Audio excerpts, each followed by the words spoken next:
Ancaman krisis pangan yang mengikuti resesi global tahun 2023 berulang kali disampaikan sejumlah menteri di Indonesia. Terus melonjaknya harga dan masalah stok pangan disebut-sebut menjadi bagian dari krisis pangan global. Di awal tahun 2023, harga pangan di Indonesia hampir seluruhnya mengalami kenaikan harga. Wakil Ketua Komisi 6 DPR RI Sarmuji mengimbau, Bulog selaku BUMN pangan harus memastikan adanya sinkronisasi data karena berpengaruh pada kebijakan pangan di dalam negeri. Menurutnya, sering terjadi perbedaan data antar kementerian lembaga yang mengurus masalah pangan yang berdampak pada keputusan melakukan impor, ternyata stok di dalam negeri masih mencukupi.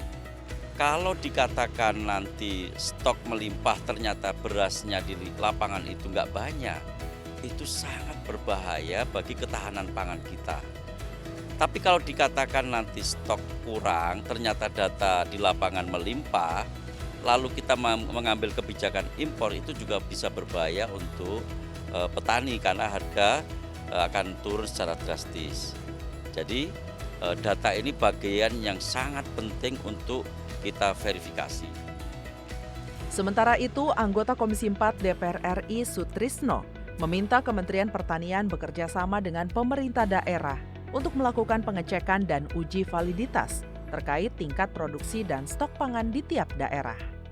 Melakukan validitas untuk meyakinkan kebenaran daripada tingkat produksi itu.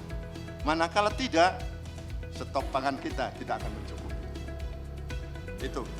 Kemudian untuk bisa mengantisipasi beras ini mutlak diperlukan koordinasi antara Kementerian Pertanian dengan daerah, ini di era otonomi daerah.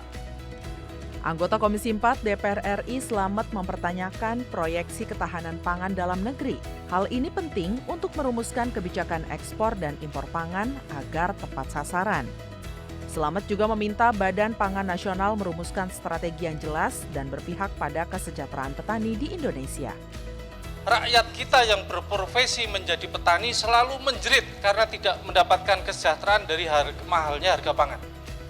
Kalau hari ini harga pangan merangkak, itu tidak pernah kemudian langsung masuk bersentuhan dengan kesejahteraan petani, tetapi yang mendapatkan keuntungan adalah para pedagangnya. Nah, saya ingin mendapatkan gambaran bagaimana nanti ya, rakyat mempunyai hak untuk mendapatkan pangan yang murah, tetapi di saat yang sama rakyat yang berprofesi menjadi petani juga kesejahteraan terjamin. Anggota Komisi 4 DPR RI Lulu Nurhamidah meminta sarana-prasarana yang disediakan pemerintah harus sesuai kebutuhan bertani, sehingga petani bisa memberikan hasil terbaik. Selain itu, Lulu meminta harga beli di petani juga harus sesuai, sehingga dengan harga yang pantas, petani bisa bertani lebih baik dan hasil lebih maksimal, yang akhirnya produksi dalam negeri tetap terjaga. Ya, air, kemudian pupuk, ya, kemudian sarana prasarana, plus ketika panen itu kemudian juga dijamin misalnya harganya, jadi jangan sampai ketika jatuh. Nah, ketika misalkan semua proses ini di level petani itu nggak ada gangguan, sebenarnya mereka akan siap-siap aja. Kecuali kalau kemudian pertama di tingkatan input aja udah ada gangguan, terus kemudian di tingkatan pasca panennya ternyata kemudian dipermainkan dan tidak ada perlindungan kepada petani. Dan yang berikutnya justru kebijakan yang kontraproduktif dengan kemandirian pangan. Nah, saya kira itu yang justru membuat situasi akan sulit. Wakil Ketua DPR RI Muhaimin Iskandar berpendapat, Indonesia akan mampu melewati resesi global dan mengatasi krisis pangan karena Indonesia memiliki sumber daya yang melimpah. Untuk itu, menurut Muhaimin, perlu ada dukungan dari pemerintah untuk menunjang proses pertanian mulai dari masa tanam hingga pasca panen. Kreativitas dan inovasi yang tentu itu membutuhkan kualitas SDM. Sumber daya manusia memiliki nilai tambah yang meningkatkan kemampuan sumber daya alam kita. Oleh karena itu sebetulnya krisis pangan tidak akan ada masalah apabila kita terus sungguh-sungguh menjadikan potensi sumber daya alam ini dengan kemampuan sumber daya manusia yang semakin kompeten di bidang pertanian.